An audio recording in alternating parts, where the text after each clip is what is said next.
जो योगी सरकार है और उधर धामी की सरकार है, हम्म। ये जानबूझकर हिंदू मुस्लिम करना चाहते हैं और उसके पीछे दो एजेंडे हैं।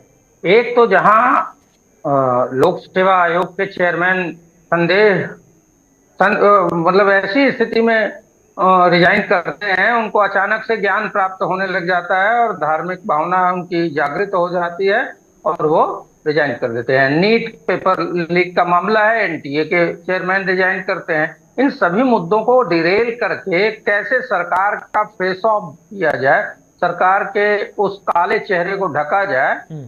सरकार की बदनामी को रोका जाए, इसलिए ये चीजें जानबूझ के योगी और मोदी सरकार ने आगे बढ़वाया है जी। और प्रशासन उसमें भागीदार है। दूसरा एक और योगी जी का, इसमें जो योगी जी का मुख्य रोल था वो ये था कि पूरे उत्तर प्रदेश में जिस तरीके से जनता एकजुट होकर इनको आईना दिखा के आधे से भी नीचे धकेल दिया है, तो इनकी बुरी तरीके से हार हुई है और ये जो सीना ठोकते थे ना, जनता ने इनको हैसियत बता दी है।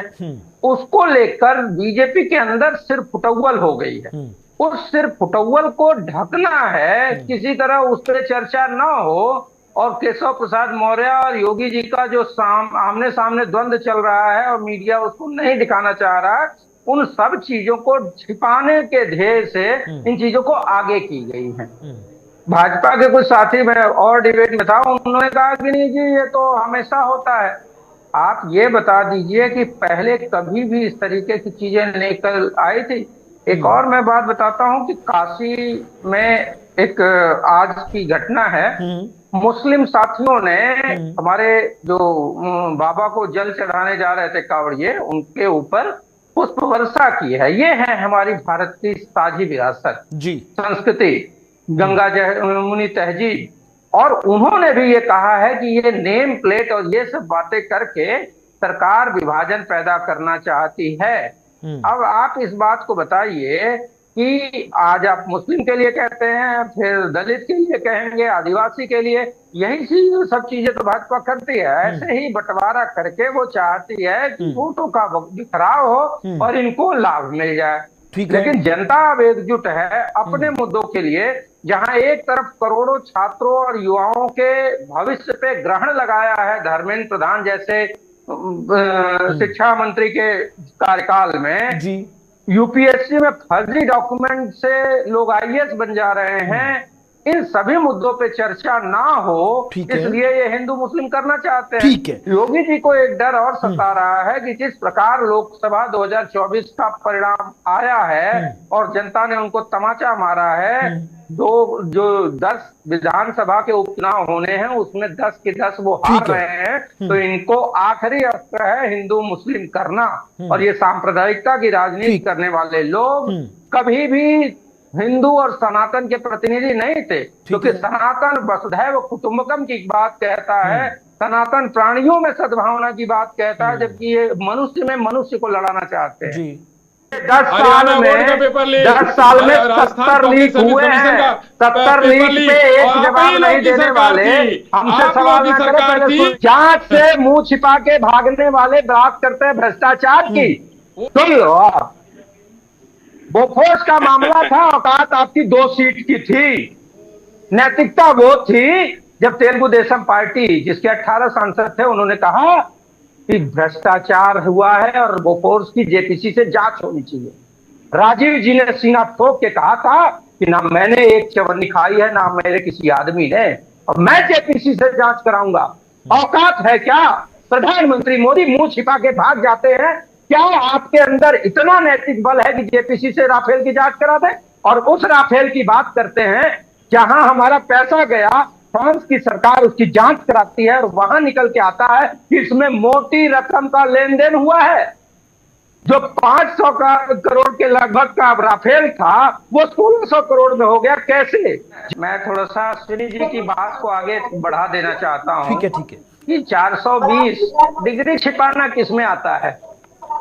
और जिस सूचना आयुक्त ने कहा कि इस साल से इस साल के बीच की डिग्रियों को ऑनलाइन कर दीजिए, उस सूचना आयुक्त को हटा देना किसमें आता है? तथ्यों पर नहीं बोलेंगे, तथ्यों पर नहीं। दूसरों के पेपर पूछने वालों अपनी डिग्री छिपाते हो, शर्म आती है तुमको। अब बात आ जाती है मुद्दे।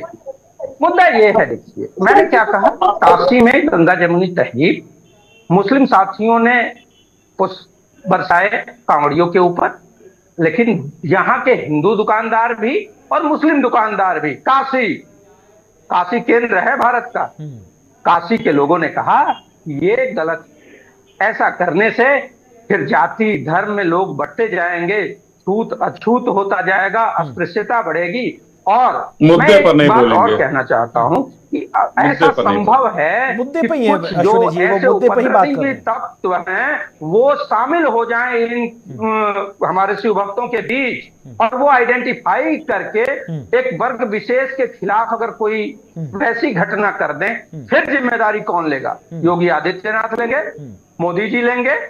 मैं ये कहना चाहता हूं, देखिए जब आप ऐसा करते हैं तो आइसोलेट करते हैं एक वर्ग विशेष को, जब आइसोलेट करते हैं और वो आइडेंटिफाई होता है, तो इस समाज में ऐसे भी लोग हैं जो कि हिंदू होते हुए मूर्ति तोड़ देते हैं, या मुस्लिम होते हुए कोई ऐसी चीज करते हैं जैसे मुस्लिमों का भावना भड़क जाए।